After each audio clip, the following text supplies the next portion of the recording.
Netanyahu meets Trump at the White House. Trump-Netanyahu bonhomie on display. U.S. President's special gesture for Israeli PM. Trump pulls out chair for Netanyahu. U.S. President calls Israeli PM very special person.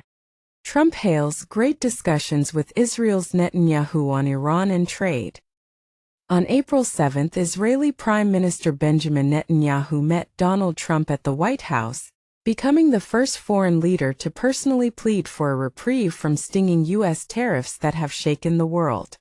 A video from the meet has gained much attention, where U.S. President Trump can be seen pulling a chair for the Israeli PM. Later, while speaking to the reporters, Trump called Netanyahu a very special person, adding that the U.S. is a friend of Israel.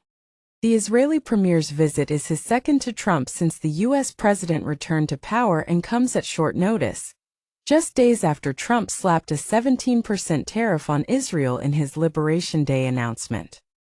While speaking to reporters at the White House, U.S. President Donald Trump said that he anticipates the Gaza war will stop relatively soon, and expressed a desire for its immediate cessation.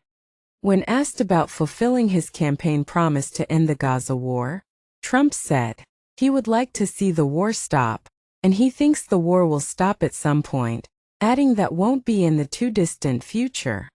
Trump further said work was ongoing to free hostages held by Hamas, but said securing the release of all the hostages was a long process. Speaking to reporters in the Oval Office, Netanyahu confirmed Israel was working on another deal to secure release of more hostages. Netanyahu also said he had discussed with Trump the U.S. president's bold vision for Gaza, a reference to Trump's proposal for the U.S. to take over the enclave. Trump's plan has been globally condemned. Meanwhile, President Donald Trump also said the U.S. will hold direct talks with Iran about its nuclear program, while warning the Iranians they would be in great danger if the talks don't succeed in persuading them to abandon their nuclear weapons program. For its part, Tehran confirmed talks would happen but insisted they would be indirect discussions through a mediator.